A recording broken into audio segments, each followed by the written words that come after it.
नमस्कार, मी श्वेता भालेकर. आपण पाहताय भाग्यविजय हा कार्यक्रमामध्ये सर्वांचं मनापासून स्वागत. आज आपण चर्चा करणार आहोत नोकरीच्या ठिकाणी येणाऱ्या समस्या या विषयावर आणि आपल्याला मार्गदर्शन करणार आहेत ज्योतिष आणि वास्तुतज्ञ डॉक्टर विजय चाटोरीकर. नमस्कार सर. नमस्कार. कार्यक्रमामध्ये आपलं मनापासून स्वागत. धन्यवाद. विषयाला सुरुवात करण्यापूर्वी सरांची आपण थोडक्यात माहिती जाणून घेऊयात. ज्योतिष आणि वास्तुशास्त्र या दोन्ही विषयांमध्ये सरांच्या 3ही पिढ्या या कार्यरत आहेत. या दोन्ही विषयांमध्ये सरांनी PhD सुद्धा केलेली आहेत. सरांच्या या क्षेत्रातल्या कार्यासाठी त्यांना विविध पुरस्कारांनी सुद्धा सन्मानित करण्यात आलेलं आहे आणि त्याचबरोबर नवरत्नांचा सरांचा सखोल अभ्यास आहे. चला तर मग सुरुवात करूया आजच्या विषयाला. आजचा विषय आहे नोकरीच्या ठिकाणी येणाऱ्या समस्या. सर, नोकरी हा सगळ्यांचा महत्त्वाचा विषय असतो, कारण प्रत्येक जणाचं अर्थार्जन त्यावर अवलंबून असतं. जर नोकरी टिकली तर संपूर्ण आयुष्याची घडी त्यांना चांगली बसवता येते. पण जर नोकरीमध्ये वारंवार समस्या येत असतील, विविध प्रकारच्या अडचणी खरं तर येत असतात, तर मग त्याला कुठले ग्रहमान हे खरं तर उपयुक्त असतात असं म्हणायला सांगू श्वेता तुला की आपल्या जीवनामध्ये कोणतीही गोष्ट जेव्हा घडते, अगदी चांगली असेल किंवा अशुभ असेल किंवा अति प्रिय एखादी गोष्ट असेल किंवा अप्रिय गोष्ट असेल, तर प्रत्येक गोष्टीसाठी हे ग्रहमान त्याला कारणीभूत असतं. आता नोकरीमध्ये काय असतं की माणसाचं पूर्ण जीवन असतं किंवा त्याचे जे आजकालचं आपण पाहतो की भौतिक सुखाच्या मागे लागलेले आहेत, खर्च वाढलेले आहेत, जे प्राथमिक गरजापेक्षा जास्त अनेक वेगळ्या गरजा वाढलेल्या आहेत माणसाच्या.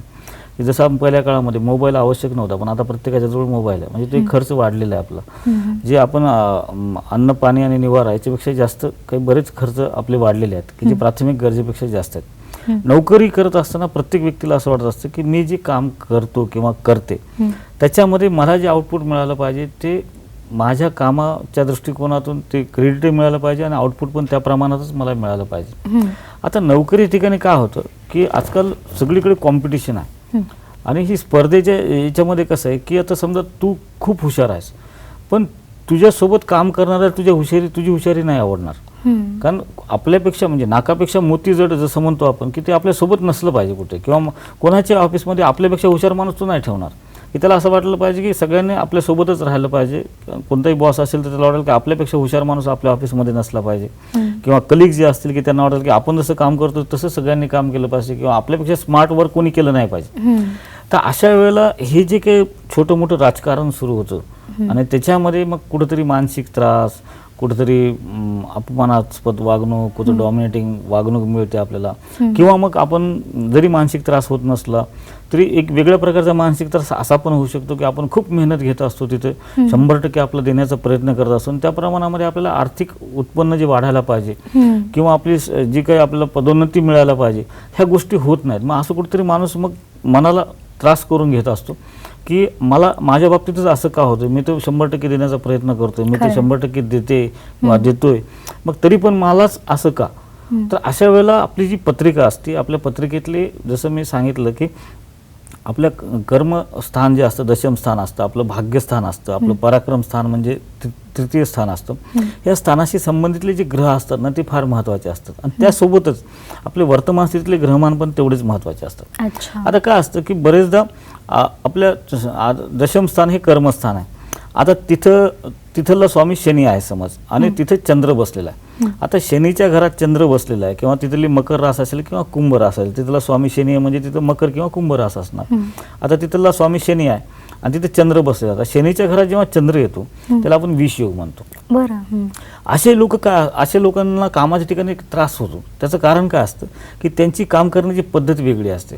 म्हणजे ते इथून काम करतात, मनापासून काम करतात, पण त्यांचं काम हे त्यांना त्याच्यातून जे मिळणार आउटपुट आहे त्या प्रमाणात, ते कामाच्या प्रमाणात त्यांना नाही मिळत. कारण हे माणसं जोडण्याचा प्रयत्न करतात. कारण चंद्र तिथं बसला ना, चंद्र हा मनाचा कारक आहे. चंद्र काय करतो की माणसं जोडण्याचा प्रयत्न करतो आणि ते मनातल्या गोष्टी सगळ्या शेअर करत राहतात. मग पर्सनल लाईफ मधलं पण शेअर करणार, मग मग हे काम असं नाही असं केलं तर चालतं का, म्हणजे दुसऱ्याला विनाकारण शहाणा करणार, मग ते समोरचा शहाणा होणार.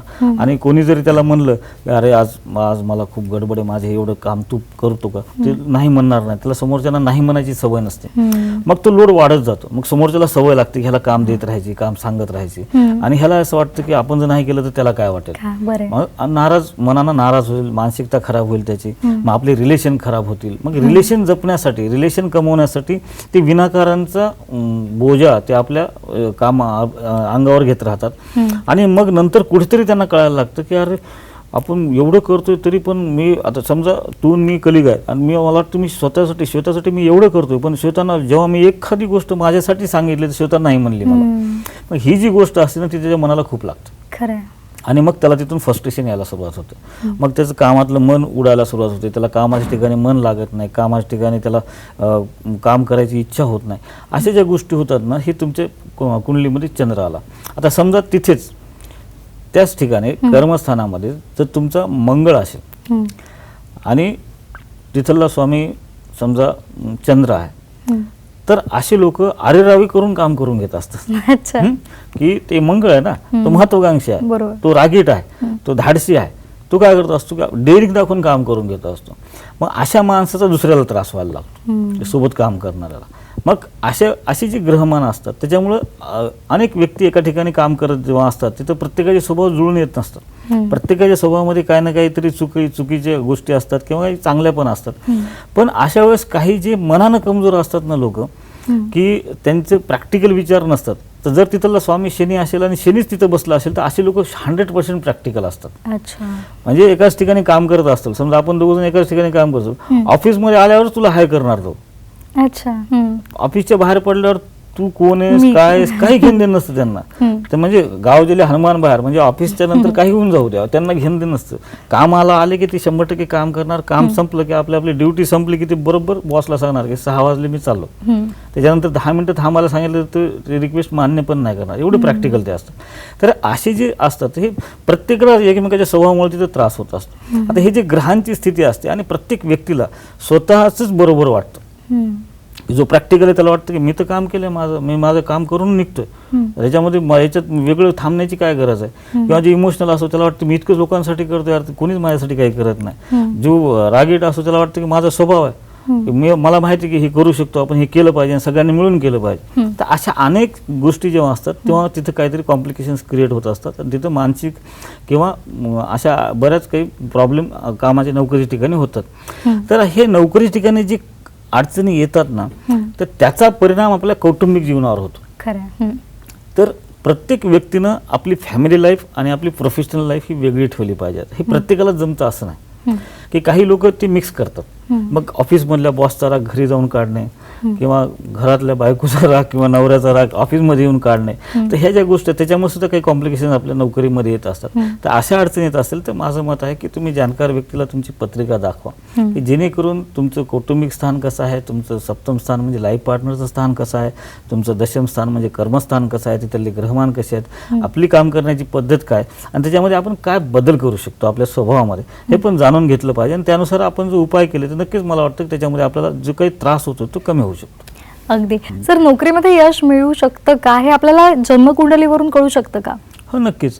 कसं असतं की प्रत्येकाचं जसं मागच्या एपिसोड आपण पाहिलं की कार्यसिद्धीमध्ये येणाऱ्या समस्या या विषयामध्ये आपण जेव्हा पाहिलं काय असतं की एखादा व्यक्ती जो असतो की त्याच्यामध्ये मार्केटिंग स्किल असते किंवा त्याला व्यवसायामध्ये असतं किंवा त्याला कोणाच्या हाताखाली राहायचं नसतं, एखाद्याचा स्वभाव असतो की तो कोणाचं ऐकत नसतं, त्याला स्वतःच डोकं लावायचं असतं आणि स्वतःच मेहनतीनं पुढे जायचं असतं. तर असे लोक व्यवसायामध्ये पुढे जाऊ शकतात. पण त्यांना वाटतं आपण मेहनत करून दुसऱ्याला मोठं करण्यापेक्षा आपली मेहनत आपल्यासाठी वापरली तर आपण मोठे होऊ शकतो. तर हे सुद्धा आपल्या कुंडलीतल्या ग्रह स्थितीवरून आपल्याला कळू शकतं की आपल्या कुंडलीमध्ये गुरु कसा बसलेला आहे, तुमचा मंगळ कसा बसलेला आहे, तुमचा शनी कसा बसलेला आहे, तुमची राहू केतू कोणत्या स्थानामध्ये आहेत, आणि बुध हा व्यवहाराचा कारक असतो की खरंच तुम्हाला व्यवहारिकतेमध्ये यश आहे का. किंवा जर जसं मी तुला सांगितलं आत्ताच की चंद्र जर तुमच्या कर्मस्थान असेल तुम्ही किंवा तुमची चंद्र शनीच्या घरात असेल किंवा शनी चंद्राची युती तुमच्या पत्रिकेमध्ये असेल, मग ती चतुर्थ स्थानात असो किंवा दशम स्थानात असो किंवा पराक्रम स्थानामध्ये असो किंवा लाभ स्थानात असो, तर असे व्यक्ती थोडे इमोशनल असतात, रिलेशन मेंटेन, मग ते व्यवसायामध्ये सुद्धा यशस्वी नाही होऊ शकत. कारण कोणी जर म्हणलं यार मला अडचण आहे, मला आज एवढं उसणं पाहिजे किंवा उधार पाहिजे, तर ते उधार देऊन टाकतील आणि पुन्हा पैसे मागायची यांची हिंमत नसते की त्याला काय वाटेल पैसे मागेल. अशा ठिकाणी नुकसान होऊ शकतं. तर असे जेव्हा व्यक्ती माझ्याकडे येतात तेव्हा मी त्यांना स्पष्ट सांगतो असतो, भाऊ तू नोकरी कर, आयुष्यभर तू नोकरी केली तू चांगली, कारण तू दिलेलं काम परफेक्ट करू शकतोस. बरोबर. पण तू मनानं जर व्यवहार करायला जाशील तर तुझी फसवणूक होईल, तुला कोणी पण फसवू शकतं. पण काही लोक असे असतात की त्यांची ग्रहमांची स्थिती जी असते, त्यांचं राहू केतू जर चांगला असेल किंवा केंद्रामध्ये असेल तर त्यांना व्यवसायामध्ये चांगलं यश येतात. त्यातल्या त्यात राहूचा आणि केतूचा त्यांच्या भाग्यस्थानाशी किंवा व्ययस्थानाशी संबंध आला ते इंटरनॅशनल लेवलला सुद्धा व्यवसाय करू शकतात.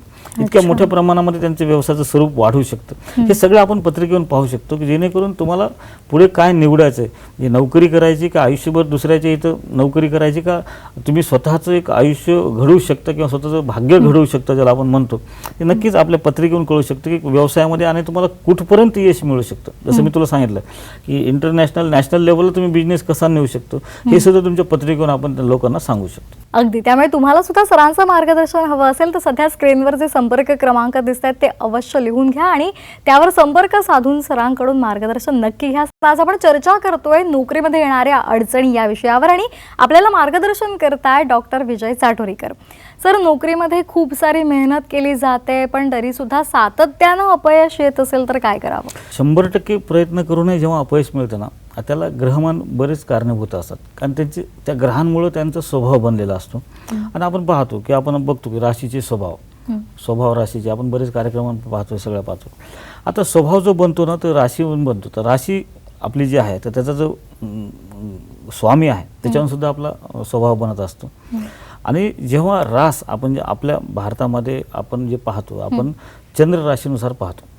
आणि चंद्र जेव्हा आपल्या राशीमध्ये येतो, म्हणजे मीन, आता एखाद्याची मीन रास आहे तर मीन राशीमध्ये जेव्हा चंद्र येतो तेव्हा त्याची मीन रास झाली. किंवा एखाद्याची सिंह रास आहे तर चंद्र जेव्हा सिंह राशीमध्ये येतो तेव्हा सिंह रास असते. आता कसं आहे की मीन रास, आता तर स्वामी गुरु आहे पण चंद्र तिथं बसलेला आहे. आता गुरुच्या घरामध्ये जेव्हा चंद्र बसतो तेव्हा तर एकतर पहिली गोष्ट असते की गुरु हा सात्विक ग्रह आहे. दुसरी गोष्ट की चंद्र तिथं मनाचा कारक आहे. आता आध्यात्मिक, सात्विकता आणि मानसिकता ह्या 3 गोष्टी तिथे येतात आणि तिथमुळे यांची परिस्थिती, मानसिकता ही गोंधळलेली असते.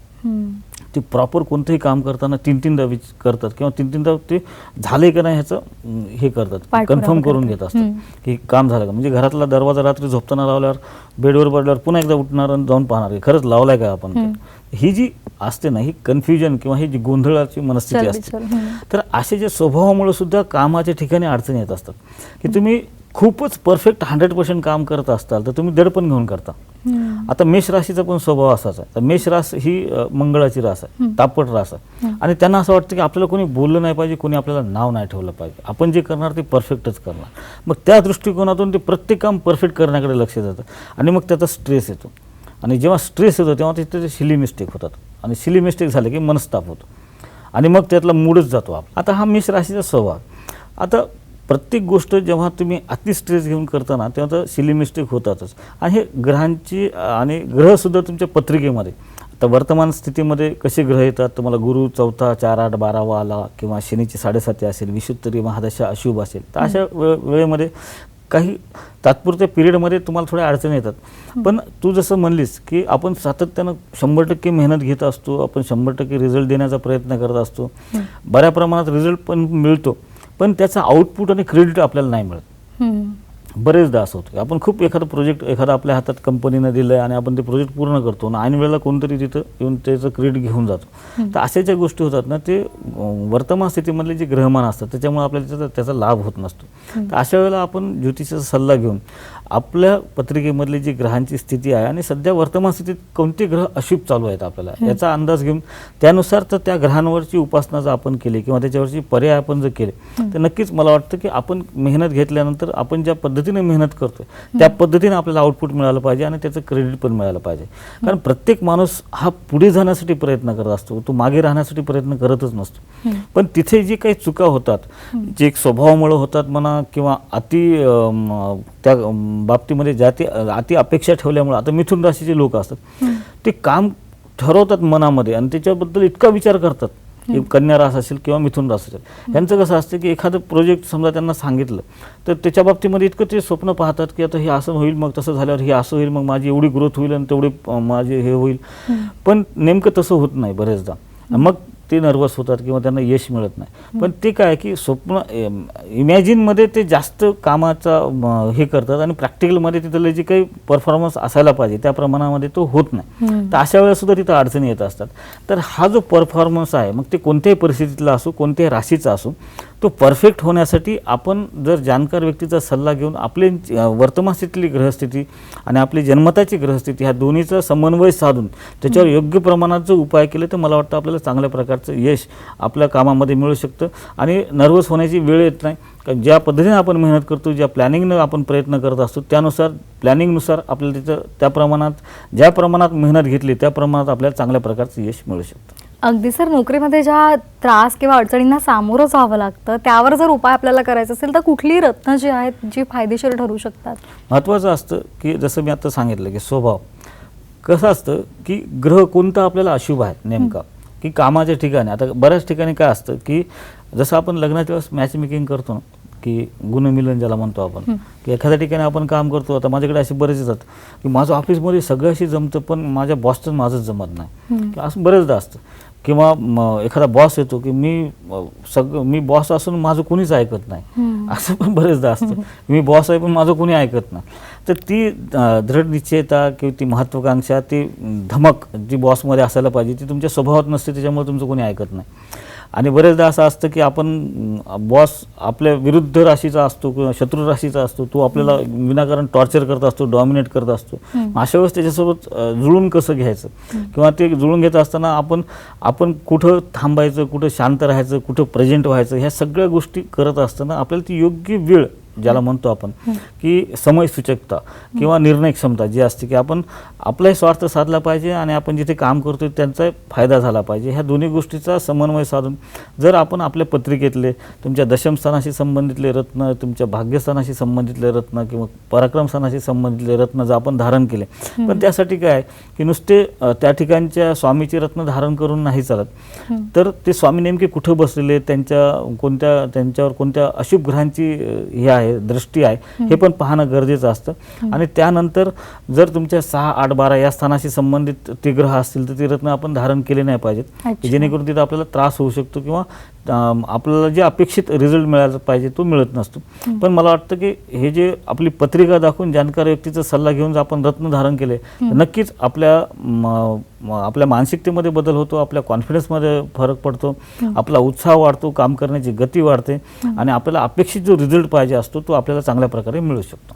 अगदी सर, प्रेक्षक जे आपले कार्यक्रम पाहतात त्यांना तुम्हाला भेटायचं असेल तर त्यासाठी कुठे संपर्क साधायचा? आपण आता जे ठाण्याला ऑफिस होतं आपलं ते 1 जूनपासून आपण दादरमध्ये करतोय. तर दादरला दर रविवारी मी तिथे असणार आहे आणि दर शनिवारी मी पुण्यामध्ये असतो, दर बुधवार गुरुवारी मी औरंगाबादला असतो आणि जून महिन्यातच आपलं नागपूर आणि कोल्हापूरमध्ये पण ऑफिस चालू होणार आहे. पण याशिवाय जर प्रत्यक्ष कोणाला येणं होत नसेल तर जे स्क्रीनवर नंबर आहेत त्याच्यावर त्यांनी कॉल करून ऑनलाईन सुद्धा किंवा फोन कन्सल्टिंगद्वारे सुद्धा आपण त्यांना मार्गदर्शन करतो. त्यांचे जे काही प्रश्न आहेत ते जाणून घेऊन त्यांची पत्रिका पाहून ती नेमकी का निर्माण झाले प्रश्न आणि त्याच्यावर आपण काय उपाय केले पाहिजेत ते रेमेडीज पण आपण त्यांना देत असतो. रेमेडीज ही आपल्याकडूनच घेतली पाहिजे असं कोणतंही बंधन नसतं. आपण जी कन्सल्टिंग करतो ते 1 टाइम फीस असते, लाईफ टाईम आपण त्यांना एकदाच कन्सल्टिंग फीस घेत असतो की जेणेकरून त्यांना भविष्यात कधीही कोणतीही समस्या आली तर ते आपल्याशी कॉन्टॅक्ट करू शकतात. त्यांना आपण फ्री ऑफ चार्ज मार्गदर्शन करत असतो आणि जे रत्न आपण देतो ते गॅरंटेड असतात, ते 70% रिफंड असतात. जर त्यांना 1 वर्षाच्या आत रिझल्ट नाही आला तर आपण ते रिफंड पण घेत असतो. पण देतानाच आपण असं देत असतो की परफेक्ट ॲनालिसिस आणि परफेक्ट सोल्युशन की आयुष्यभरासाठी त्यांना त्या रत्नांचा फायदा झाला पाहिजे आणि कोणतीही महादशा येऊ, अंतर्दशा येऊ, शनीची 7.5 असो, गुरु अशुभ येऊ किंवा कोणताही ग्रह अशुभ येऊ, त्याच्यामध्ये किती प्रमाणात ते रत्न त्यांना सूट होतं हे आपण पाहूनच त्यांना ते रत्न सुचवत असतो. अगदी, त्यामुळे तुम्हाला सुद्धा कुठल्याही अडचणी असतील, नोकरी संदर्भातल्या अडचणी असतील किंवा इतर कुठल्याही क्षेत्रातल्या जर तुम्हाला अडचणी भेडसावत असतील आणि त्यावर जर तुम्हाला उपाय हवा असेल तर सध्या स्क्रीनवर जे संपर्क क्रमांक दिसत आहेत ते लिहून घ्या आणि सरांचा सल्ला अवश्य घ्या. सर, आपण इथे आलात आणि आम्हाला खूप छान पद्धतीने मार्गदर्शन केलं, त्याबद्दल सर्वांच्या वतीने मी आपले आभार मानते. धन्यवाद. भाग्यविजय या कार्यक्रमामध्ये वेळ झाला इथेच थांबण्याचे. पुन्हा भेटूयात एका नव्या विषयासह. तोपर्यंत नमस्कार.